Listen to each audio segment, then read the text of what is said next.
Pre, nakatulala ka na naman. Nag-i-repair sa phone mo. Ay, sorry. Bumili ko lang ah. Pre. Hello?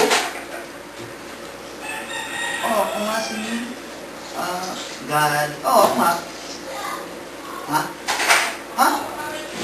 Hindi ako order ng chicken McDo ah. Hindi ako ma-order. Bahala kayo. Pumunta kayo dito, hindi ko babayaran yan. Bahala kayo. Pre, lumit ng una. Ano ba sabi? Ma-order daw ako ng chicken McDo pa rin. Wala naman ako maalala. Ang trip na ata.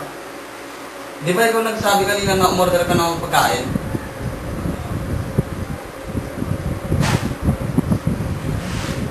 Ma-order ba yung ano?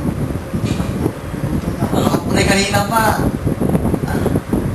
Di ba ano ba pre? Dapat sinagot mo. Pre, di ba ikaw sumagot? Wala maalala. Hanggang ka ba naman pre? Busy ka nga pre.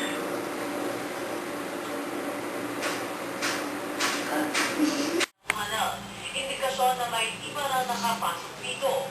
Dati naging Philippine Army Museum at Library Complex ang tunnel. Pero noong 1995, napapayaan na ito at naging parte na lang ng privatization ng Port Bonifacio. Ano sinasabi niya, Alan Dino, yung may usap ka daw na dalawang libo sa kanya? Magbayad ka na, ha? Sino nga si Belen? Yung wala yung aling Belen. Sabi niya, umutang ka daw sa kanya. Kailan? Sabi nga, may utang ka daw, Nay, dalawang libo. Wala akong kilala aling Belen. Hindi ko rin alam na may utang ang 2,000. Hindi ko nga alam. Basta magbayad ka. Sa publiko sa 2014. Pre, ano ba yan? Dahil mo na nakakalimutan. Tama gulo nanonood ako, di ba? Diyo, tinong kuya mo. Ba't parang alis naman bago ng ugali? Tingnan ko, mama si Enzo, supunan ko ano yan. Kasi natatakot lang ako eh. Kami nga rin, natatakot na, malay ba namin yan?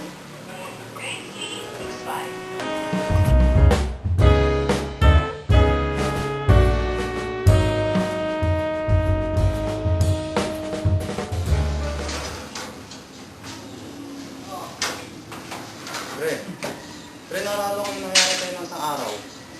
Bigla ka na lang nag-iba ng ugali. Parang hindi nga ikaw yung dati eh. Kaya natatakot ako sa'yo. Gusto mo magpa-check up tayo? Check up? Bakit? Normal lang naman ako na mga kaibat. Okay naman nararamdaman ko. Wala naman masakit sa akin. Healthy. Ba't tayo magpapacheck up? Kasi napansin ko nung mga nakarang araw parang nag-iba agad ang ugali mo eh. Tulad na? Iba-iba yung ugali. Ano? May nakakalimutan isang bagay. Hindi naman. Naalala mong in-order tayo, sabi mo wala kang in-order pero totoo may in-order ka. Sa McDo? Ayun ba yung may kakala ko ng number? Oo. Nakalimutan ko lang siguro yun. Tapos yung nanonood tayo. Yung iniba ko lang yung channel, parang nagalit ka na. Ano yung sira nga ata utak ko? Ikaw kasi pre. May kilala ka bang nakakalam ano nangyayari sa akin? Oo pre, si Dr. Angeles. Magaling yun pre. Wala ang halos. Sumama ko bukas. Sige pre.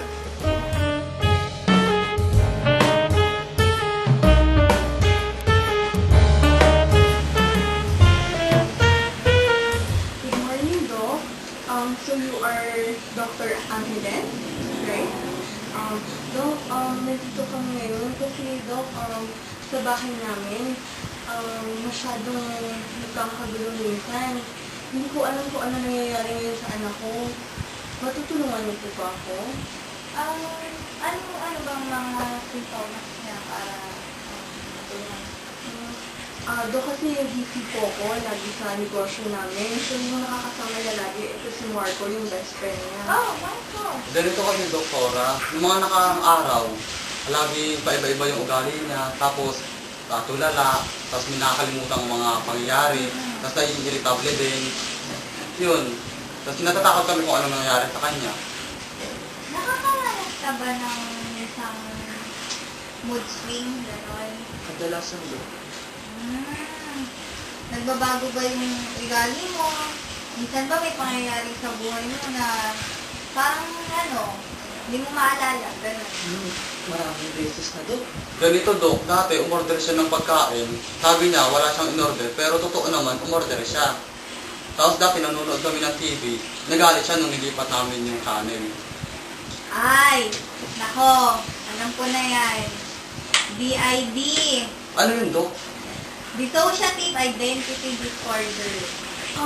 Dok, ano po yung kailangan namin gawin para gumaling yung anak ko from the disorder? Yung kasing DID, siya parang yun yung pabago-bagong ugali. Wala siyang gamot, pero pwede naman natin siyang i-therapy. Bali yung therapy na yun yung talk therapy, tsaka psychotherapy. Yun. Dok, masakit ba yun? Hindi, baka kusapin lang kita doon. So, makakailang weeks or abot po ba yung naman ng therapy na yun? Depende siguro. So kayo, kailan niyo ba gusto mag-start? Gusto niyo ba? As soon as Asa? possible. O sige, so pwede na natin siguro i-start yung first session nyo next week. Okay lang? Okay lang. Sige. Naman, Dok. Dito po. Dito po. Ito po. Dito po.